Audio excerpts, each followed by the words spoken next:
I'm going to share some information with you about how to get started playing on an Appalachian dulcimer. Many of them have an hourglass shape. This particular one is called an elliptical shape. But the dulcimers share in common this unusual fretboard called a diatonic pattern. It's not chromatic. It will produce a scale, and this actually helps you learn to play the instrument much easier. The way you tune it, well, there's 4 standard ways, and then there's a lot more that are non-standard. The one I currently am in is D, A, D, which is known as Mixolydian. If you were thinking out of the Do, Re, Mi scale, it would be Do, Re, Mi, Fa, Sol, La, Ti, Do. And if you work off of a piano, this is the D that is below middle C. This A is below middle C. And this D is above middle C. Okay? This is a good tuning. Now, when you play the instrument, you will place your fingers as close as you can to these metal bars called frets, because that's where you get the best sound for the least effort. Some players use sticks. It's a very traditional method. It's called using a noter. I started out that way, but I've gone to using my fingers for most of my music, although I still like a good noter tune every now and then. Okay? You will play the melody notes on the thinnest string closest to your body, and that will be your highest pitch. When you play, it's most comfortable if you have the left-hand portion of the instrument close to your left knee and the right-hand portion closest to your right hip.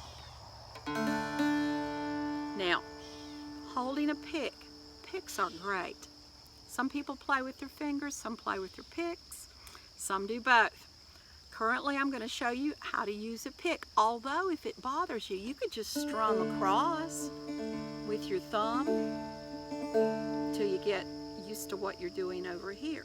Okay, but if you want to go ahead and get started with a pick, it's best to hold your thumb on one side and then oppose that thumb with the index. This is the angle I have. Okay? Some people will want to also use the second finger, your middle finger, for extra stability, but what that does is it tightens up the muscles through here and through the base of the thumb. And that's not really good for you. So if you can hold your pick this way with just thumb and index, that's great. These picks that I'm using, they're called Herdim, H-E-R-D-I-M. They're available through the internet. They come from Germany. They're wonderful for dulcimers. They've got 3 different levels of strength or thickness. I use the very thinnest, which is called level 1, but just a regular big guitar triangular pick will work fine. You can even use a small guitar pick, just don't get one that's real stiff. Okay, now you will need to know where to put your left hand to get the melody sounds.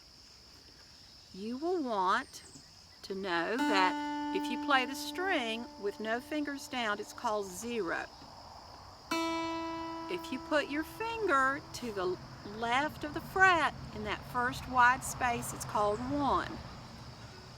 This is 2. This is 3. It's more narrow. 4, 5, 6, 6.5, 7.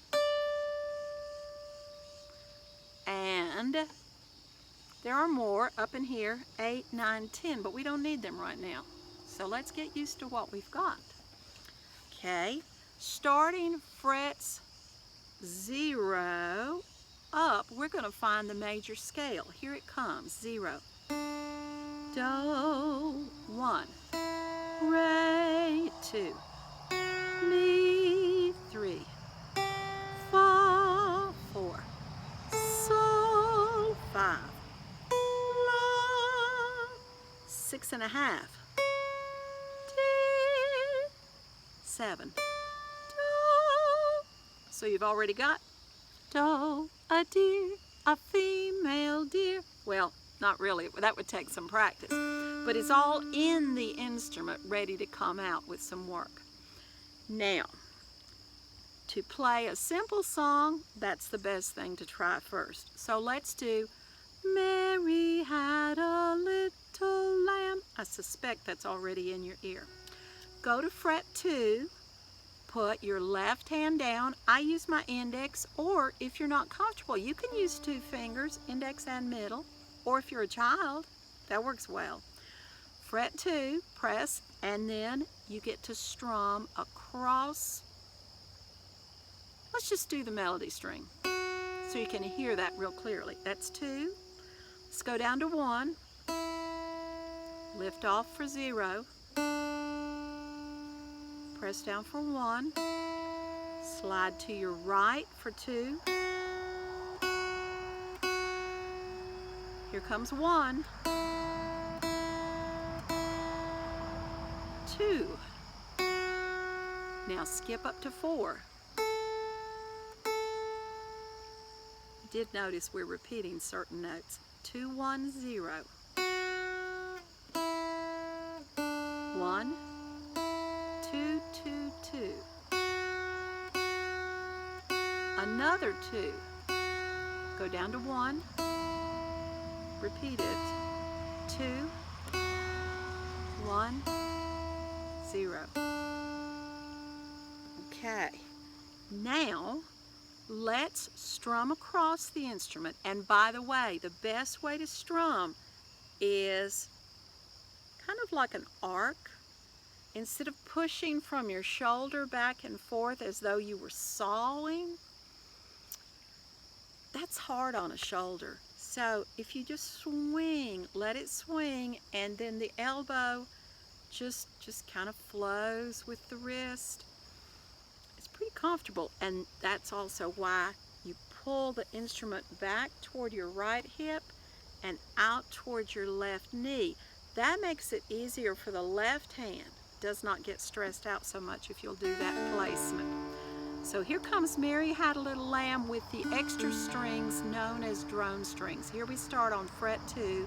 Find it and we'll press down.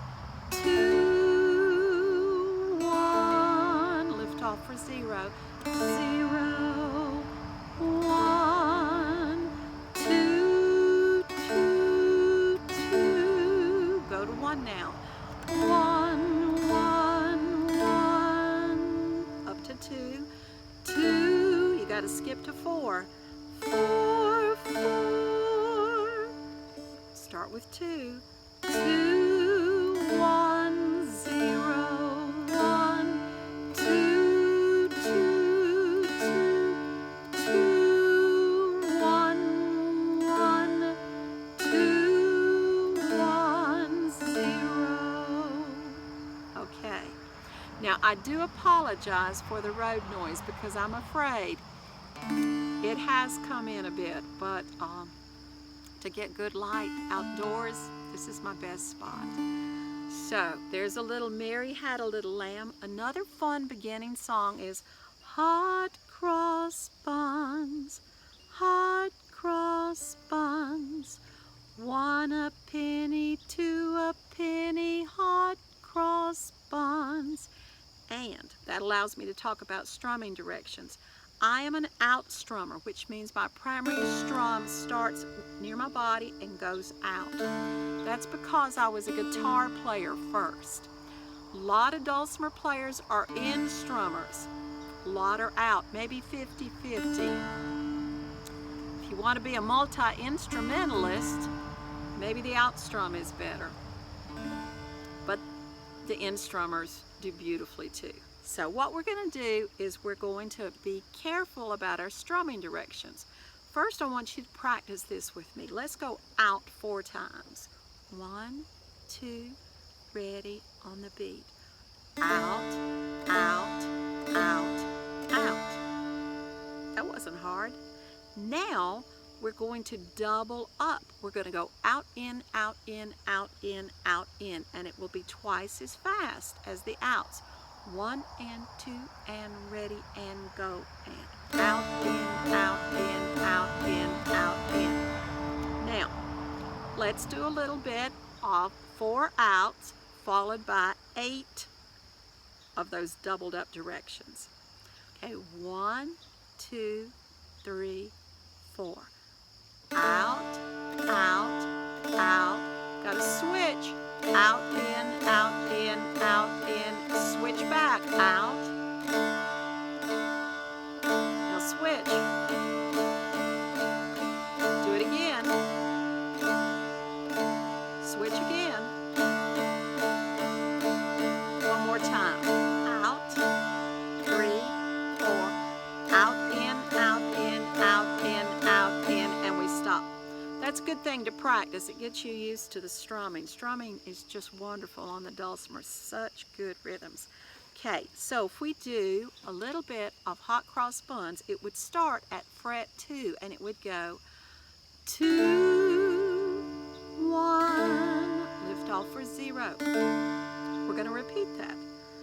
2, 1, 0. Those were all out strums. Now we're going to do our double strum, out, in, on 0. Out, in, go to 1. Do the same thing with the strumming hand.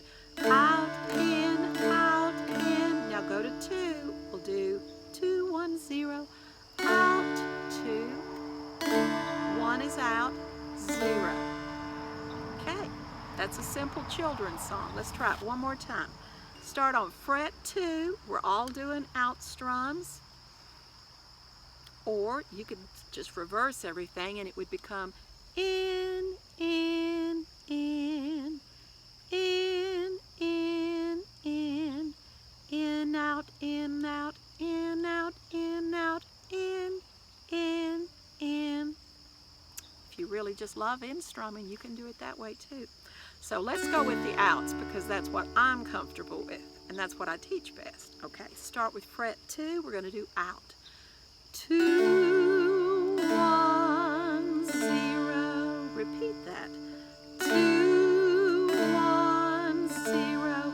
Now double strums on 0. Out, in, go to fret 1. Out, in, go to fret 2. Out, these are outs. 1, 0. And there you are. You can play a little bit of the Appalachian dulcimer. It truly is a delightful instrument. It's friendly, it's fun. I've been able to teach young children, senior citizens, even up in their 90s, and one wonderful lady with a prosthetic left arm. She was an amputee up to here, but that prosthetic, just the way it worked, she could play it and fret. So it has a lot of potential for many different people who want to get an instrument in their hands. Take care, enjoy your instrument, pull it out every now and then. It might give you some wonderful good times. Take care. Bye-bye.